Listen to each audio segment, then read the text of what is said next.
Bien, vamos a nuestro libro de estudio. Estamos estudiando Tito.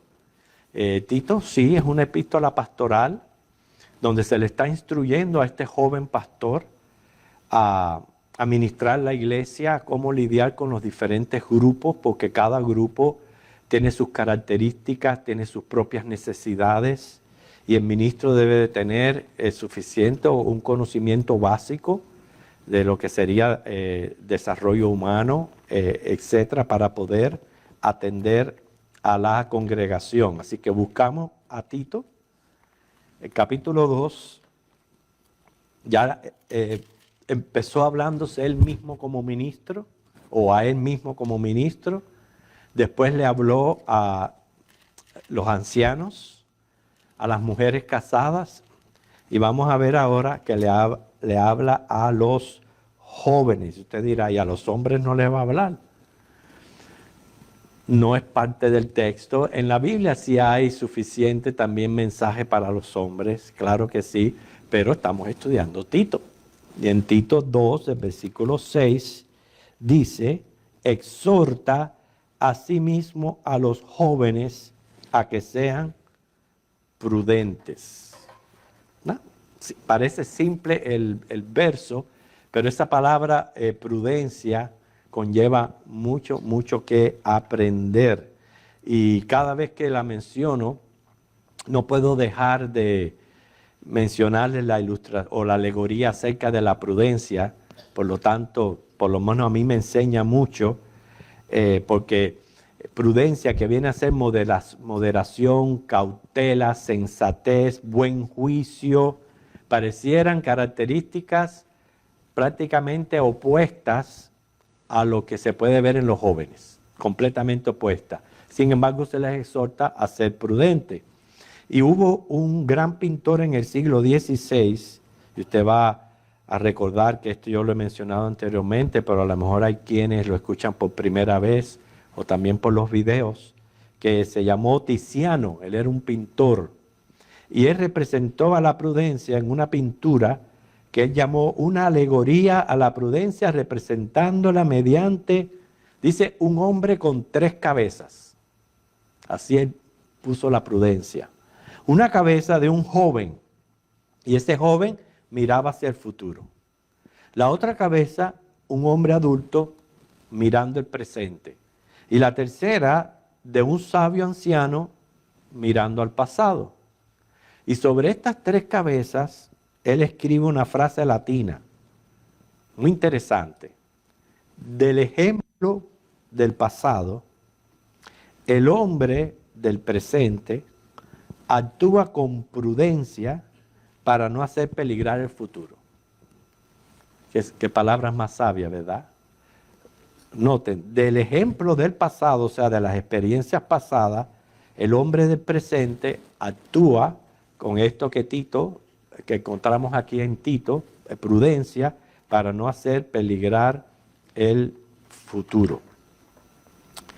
Por tanto, padres y líderes debemos conocer las características típicas de esta etapa del ser humano, con el fin de que, primeramente, orar por ellos, entenderles, ayudarles lo más que podamos, comprenderles, no ser tan críticos e intolerantes con los jóvenes.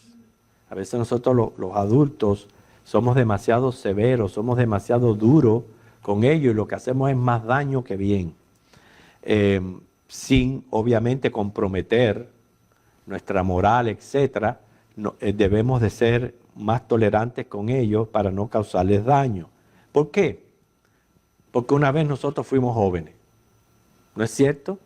Pasamos por las mismas cosas y necesitamos corrección e instrucción, pero más que todo, mucho, mucho amor. Se dice que la mayoría de los traumas que marcan para toda la vida el carácter se sufren durante esta etapa. Entonces, vamos a crear lindas memorias para no causar tantos traumas. El trabajo de los padres no es nada fácil, porque los hijos no vienen con un manual de instrucción, pero primeramente no estamos solos porque contamos con Dios y por eso oramos. Y segundo, contamos con su palabra que nos da directrices de qué hacer. A veces pensamos que la niñez en cuanto a cuidado es la etapa más difícil, pero no es así. A medida que los hijos crecen, requieren mucha más atención. ¿Cuántos han experimentado eso, padres? ¿No es cierto? ¿Sabes por qué? Porque cuando eran niños los podíamos llevar de la mano, los podíamos corregir, disciplinar, etc. Pero de jóvenes uno no puede hacer eso.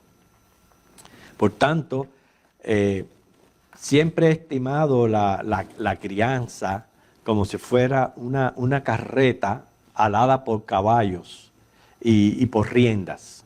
Usted sabe que ahí va el campesino, ¿verdad? Con el caballo y con las riendas, y a veces tiene que ceder y a veces tiene que echar para atrás. ¿Ve? Cediendo y jalando, cediendo y jalando. Yo pienso que la crianza de un joven, de un niño, debería de tener este impulso como padres. Y obviamente la iglesia involucrarnos más en orar por nuestros jóvenes y por sus líderes. No olvidemos esto, hermanos. Mantengamos siempre a los jóvenes y a los líderes que están trabajando con ellos en mucha oración. Bien, es muy importante conocer las características de la juventud y vamos a estarla viendo en los diferentes aspectos de la vida del ser humano, comenzando en lo espiritual. En lo espiritual, la juventud viene a ser el fin de la inocencia y principio de la responsabilidad personal ante Dios. O sea que ya el joven debe reconocer su necesidad de un Salvador para su alma y de recibir a Jesucristo. Porque sí, los jóvenes tienen mucha fuerza, vigor, energía y salud, pero eso no garantiza la vida. Y hoy día se están escuchando de tantos jóvenes que están muriendo. Es muy triste. Y el joven debe de estar preparados. Y hermanos, todo padre que ama a su hijo va a prepararlo para él poder recibir a Cristo como su Señor y Salvador. Hay un texto que yo quiero que lo tengan siempre en mente, no solamente para darnos cuenta de esta etapa de inocencia y de la responsabilidad ante Dios, sino porque nos puede servir mucho en cuanto a la salvación de los niños. Ustedes saben que nosotros, los bautistas, profesamos la inocencia del niño. Y mientras está en ese estado de inocencia, de ellos es el reino de los cielos. Los niños no necesitan bautizarse. Los niños no necesitan hacer una profesión de fe en Cristo. Los niños en estado de inocencia, si Dios no lo quiere, mueren, van directamente al reino de los cielos. Porque lo decimos nosotros, no. Lo dice, lo marca bien el Señor en la Biblia, en este versículo, en Génesis 8:21.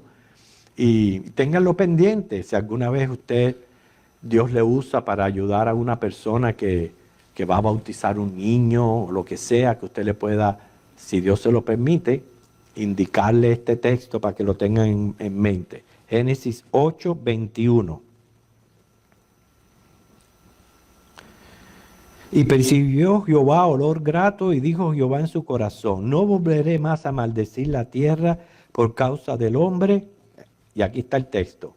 Porque el intento del corazón del hombre es malo desde su juventud. Sí. Bueno, precisamente eso es un poquito difícil de definir, porque más bien no se trata de una edad específica, sino de cuando la persona viene a hacer lo que hizo Adán y Eva cuando pecaron, que se les abrieron los ojos y conocieron la diferencia entre el bien y el mal. Desde ese mismo momento, que eso es algo muy interno, muy espiritual, muy dentro de uno, desde ese mismo momento ya esa persona viene a ser responsable delante de Dios. Hasta entonces, aunque sea malo, aunque sea el niño más malvado que hay, es inocente. Entonces no se puede definir una edad.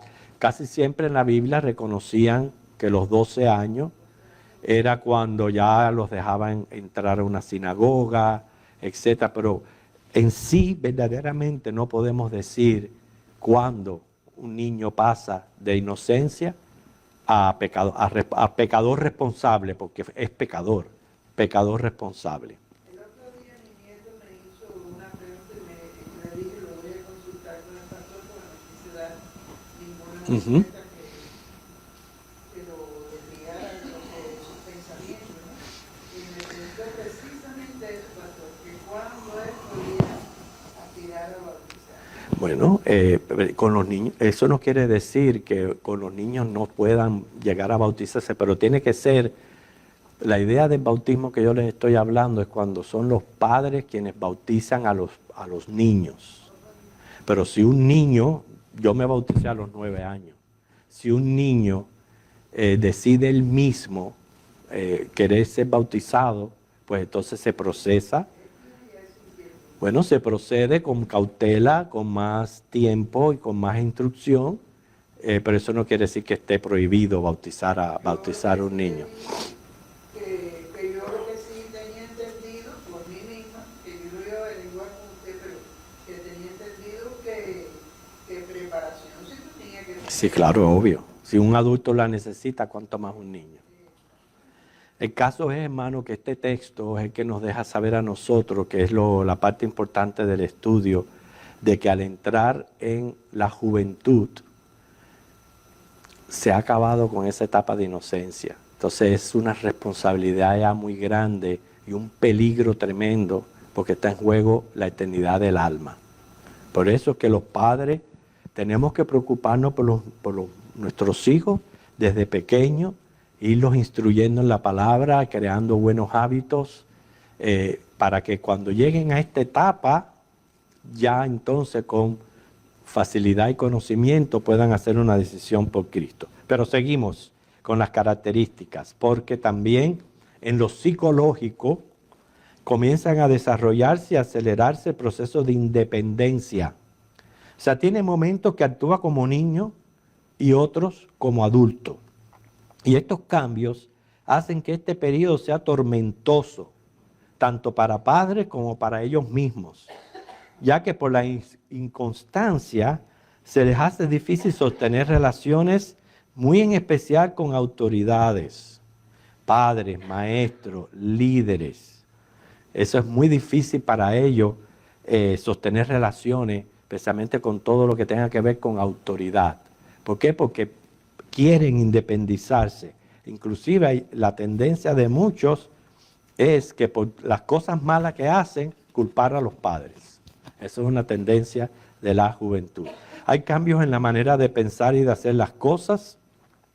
Empiezan a razonar y tener opiniones más críticas, creyendo que tienen la respuesta para todo. Los jóvenes creen que tienen la respuesta de todo y que nunca se equivocan. Su modo de mirar a Dios y al mundo es diferente.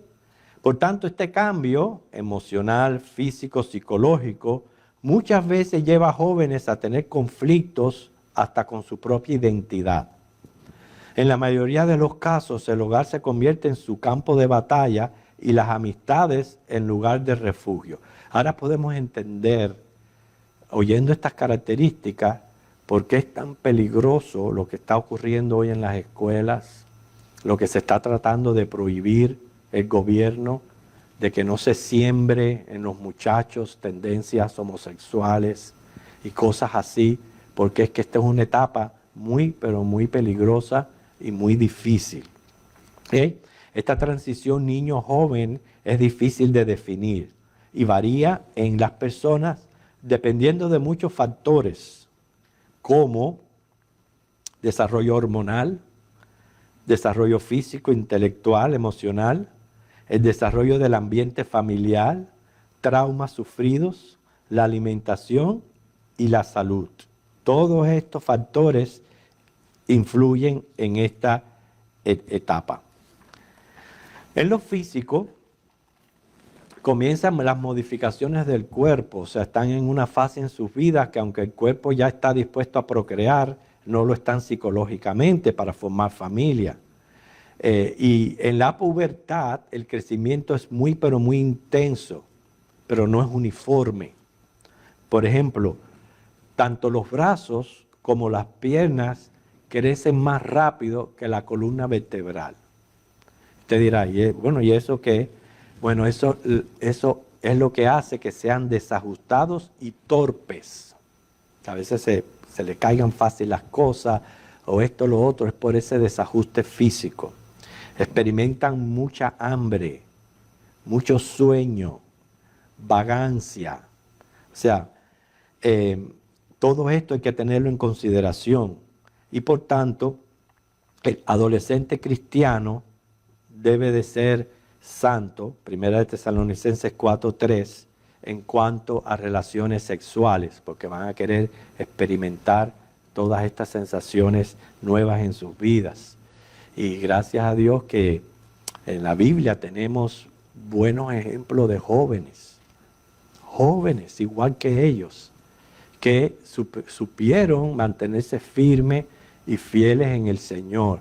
Pero ahí es donde juega el papel importante de los padres, de sembrar no un simple conocimiento bíblico, convicciones que los lleven a pensar como pensó José ante la esposa de Potifar. ¿Cómo yo puedo hacer eso contra Dios? Y esa es la convicción que deben de tener los jóvenes. Y dice también la palabra que no tengamos en poco la juventud, porque han habido jóvenes que han sabido ser maduros y santos para con el Señor. ¿Okay? También ocurren cambios emocionales. Los sentimientos son como una montaña rusa. Las variaciones en el humor temperamental son típicas. O sea que en un momento pueden estar alegres, en otras enojados, etcétera, etcétera. Son variaciones en las emociones. Por tanto, en la etapa inicial, cuando más o menos se cree los que han estudiado desarrollo humano, que es de 11 a 13, una etapa inicial, son típicamente aburridos, murmuradores y antisociales en esa etapa. En la etapa intermedia, de 14 a 15, todo eso se empieza a controlar un poco, pero no del todo. Y ya en la etapa final de esta etapa de la juventud, de 16 a 18, así que si usted pensaba que era joven después de esta edad, sabe que es hasta los 18 años. De 17 a 18, la persona se vuelve más sociable, más amigo, más compañero, pero ya entendemos por qué muchos jóvenes a veces no quieren compartir con los ancianos, con los adultos, tienden a agruparse en su círculo social y a no participar mucho de otros, porque es típico en la edad, típico. Entonces nosotros no podemos estar critica. Esa es la importancia de conocer estas características para poder saber, permitir que continúen creciendo y avanzando en la vida. Hay cambios también en lo social, porque la familia viene a ser la principal fuente de conflictos. Es la familia. Todo lo critican, buscan autonomía. Los patrones no sirven. Tienen gran necesidad de compartir sus sentimientos, tanto los logros como los fracasos, pero no lo comparten con la familia. Gran necesidad de afecto, de pertenecer a un grupo donde se sientan valorados, identificados y sus expectativas satisfechas. Durante esta etapa de la vida, ese grupo viene a ser más importante que la familia. O sea, muchos padres piensan que su hijo es aún un niño y están ignorando su crecimiento y que estos cambios que están ocurriendo en todo aspecto de sus vidas los está afectando. Y ellos a su vez esperan que se les siga tratando como niños, pero detestan que se les considere como tales. ¿No le ocurre? Y quieren que los sigan tratando como niños, pero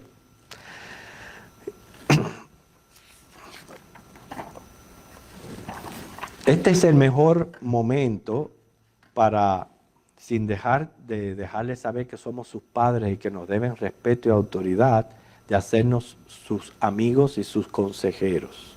Pues recuerden que esto es lo que ellos van a procurar en los demás. Se dice que la influencia de un amigo durante este tiempo puede deshacer lo que los padres han venido haciendo durante años. Y tenemos también la influencia de Satanás, que conoce que el hombre está pasando por todas estas características, y no es extraño que le regalen el primer trago, el primer cigarro, la primera droga. No es extraño que se la regalen, porque ese es el enemigo tratando de inducirles a que vayan por ese camino. Si hay un buen balance familiar y una buena relación entre hijos y padres, muchos de los problemas van a ser evitados. ¿Por qué? Porque el joven busca en la novia o el novio al padre o a la madre, pero sin leyes y perjuicios. Es por eso que el respeto, las reglas hogareñas se exponen desde la infancia, se cultivan durante la niñez de manera persistente. Y los padres ponerse de acuerdo en cuanto a reglas y normas. O sea, no es que mamá diga esto y papá dice lo otro. Ambos tienen que ponerse de acuerdo para que ellos escuchen una sola voz. Y es obvio que la falta de un padre va a crear siempre desbalance en el niño o el joven. ¿Por qué? Porque en la madre el niño encuentra la ternura, el amor, y en el padre el respeto, la autoridad. Y ahí hay un perfecto balance para su crianza. No es que la madre no deje de ser respetuosa, ni el padre deje de ser amoroso. Es que ellos ven en la madre la ternura y en el padre la autoridad. Ellos desean ser respetados personalmente, tienen sus propios héroes, buscan modelos a seguir. Esto es interesante, no aceptan nada por imposición. Usted le impone algo, no lo acepta. Por eso es que hay que usar mucha psicología para tratar con ellos y de alguna manera sacar el provecho, pero sin que sea impuesto. Necesitan explicaciones profundas, no superficiales, y en este aspecto, entonces la iglesia juega un papel importante sin dejar que sea la responsabilidad del padre. Les decía que en la Biblia, hermano, Dios nos da suficientes consejos para todo grupo, para toda edad, y para los jóvenes lo encontramos ahí en Eclesiastés. Vamos a ubicar el último capítulo de Eclesiastés, o vamos a comenzar más bien en el capítulo 11, pero el versículo 9, hasta la primera parte del capítulo 12, versículo 1.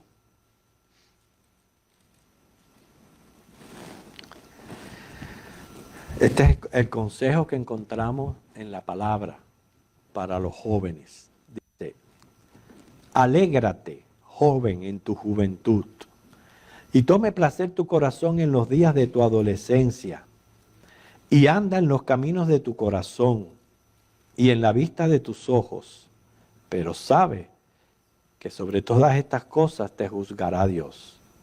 Quita pues de tu corazón el enojo, aparta de tu carne el mal, porque la adolescencia y la juventud son vanidad.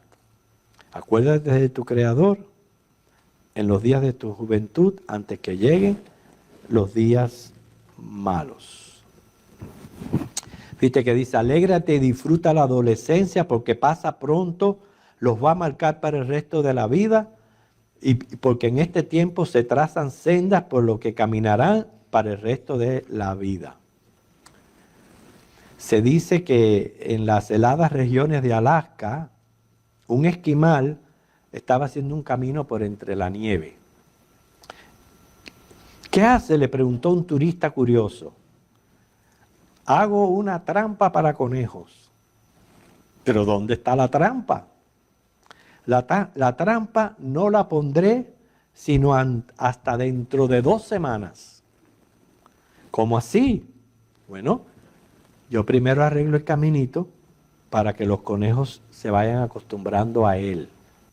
Dice, hoy por la noche vendrán y tendrán temor de pasar, pero mañana se acercarán aún más.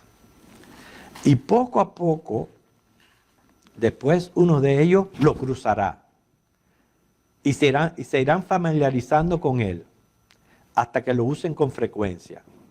Pasado varios días pondré la trampa entre las ramas y comeré conejo. Créanlo o no, tenemos aquí una moraleja, porque es lo que yo le decía, que Satanás primero prepara el caminito, nos va a traer con algo que da la impresión de que no es malo ni bueno, y cuando vamos adquiriendo confianza, nos atrapa y nos destruye. Por eso el consejo aquí en Eclesiastés primero es andar en el camino del corazón. O sea, fíjense, el camino del corazón. Lo que haya abundante en el corazón, debe de haber mucha palabra de Dios.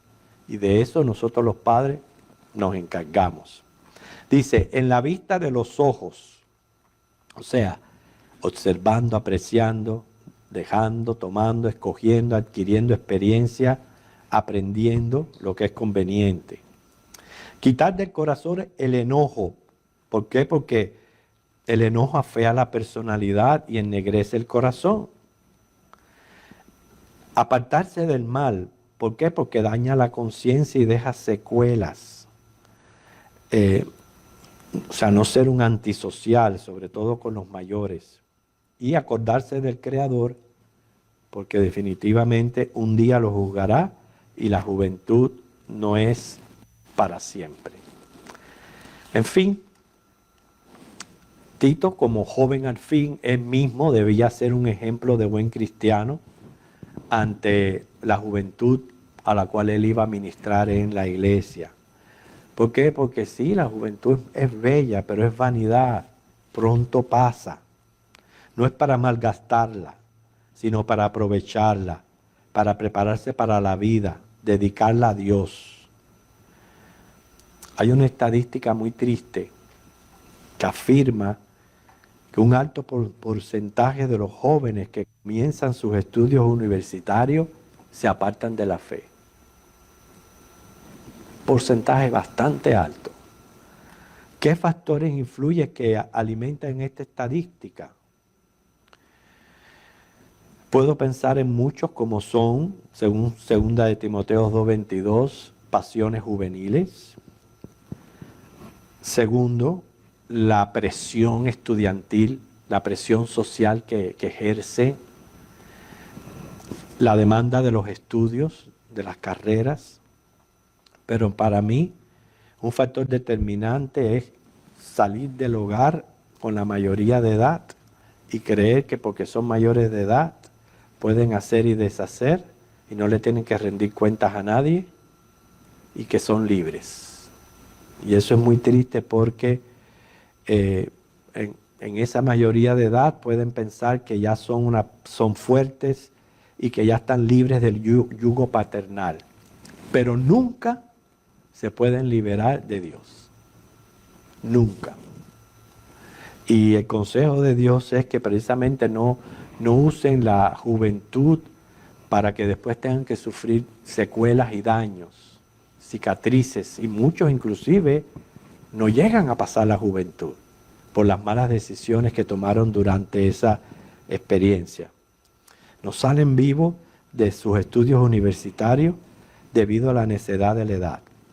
En estos días estaba escuchando una noticia muy triste de una joven que ocurrió allí en Santo Domingo, que fue de visita a pasear sus vacaciones, etcétera. No se sabe qué pasó, pero a las 4 de la mañana la vieron con alguien y el caso fue que la joven desapareció y ya la quieren dar por muerta.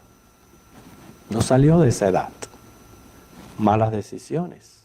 Entonces de eso es lo que la palabra de Dios advierte. Claro, es como si estuviéramos predicándole al coro, porque son ellos los que necesitan escuchar los consejos, pero para eso estamos nosotros los adultos, hermanos, para ayudarles.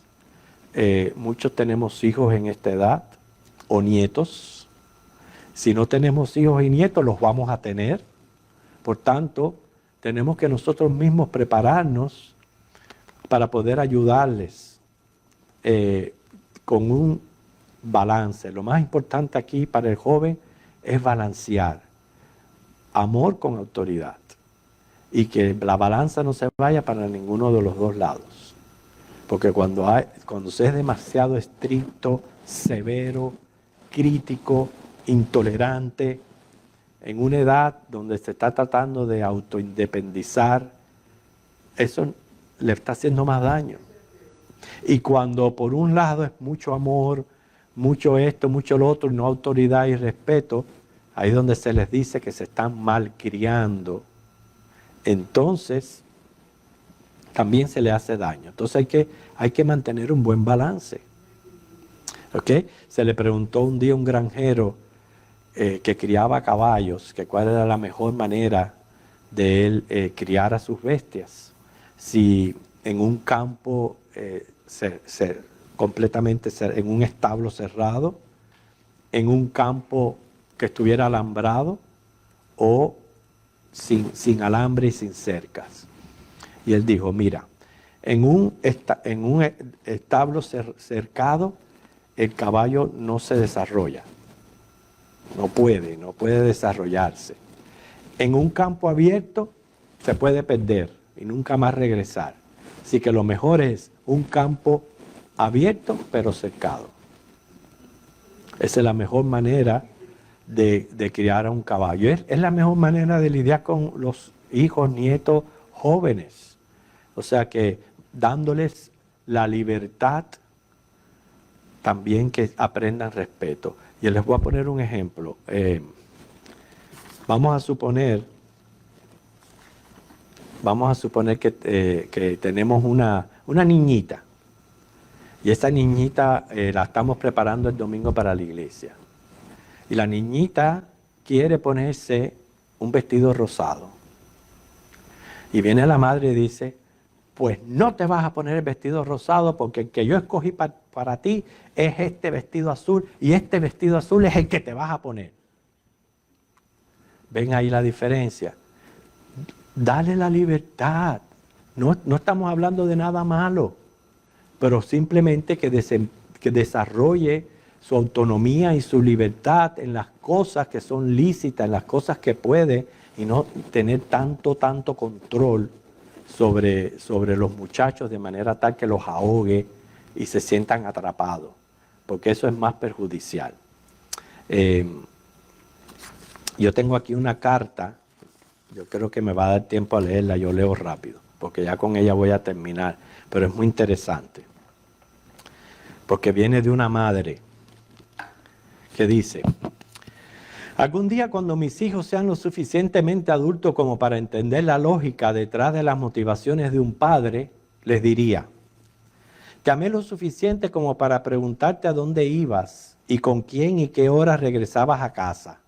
Te amé lo suficiente como para hacer silencio y dejar que descubrieras por ti mismo que tu nuevo y mejor amigo era un bandolero. Te amé lo suficiente como para encararte por 2 horas por tarde que limpiaras tu cuarto, un trabajo que se hace en 15 minutos. Te amé lo suficiente como para dejar que conocieras el enojo, el disgusto y las lágrimas corriendo por mis ojos, ya que los hijos deben aprender que sus padres no son perfectos. Te amé lo suficiente como para permitir que asumieras tu responsabilidad por tus acciones, aun cuando la penalidad era tan dura que rompía mi corazón. Sobre todo, te amé lo suficiente como para decirte no, cuando sabía que me odiarías por ello. Fueron las batallas más difíciles que confronté, pero me alegro que las gané y al fin y al cabo también saliste ganador.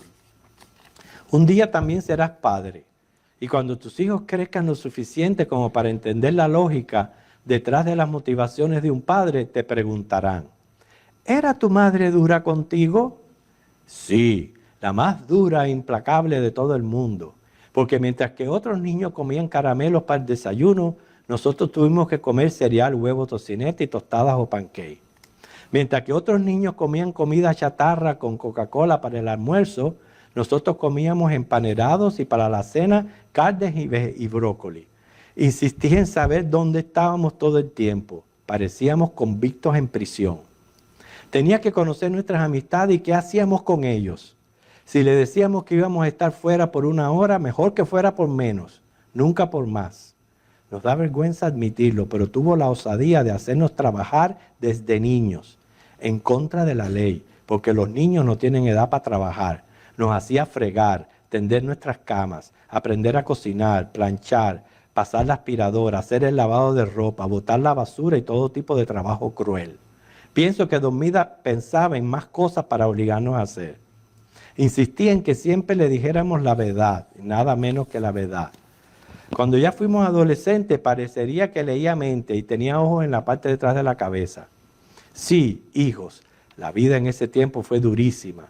No dejaba ni tan siquiera que nuestros amigos tocaran el claustro frente a la casa. Tenían que bajarse del auto, tocar la puerta por tal de saber quiénes eran.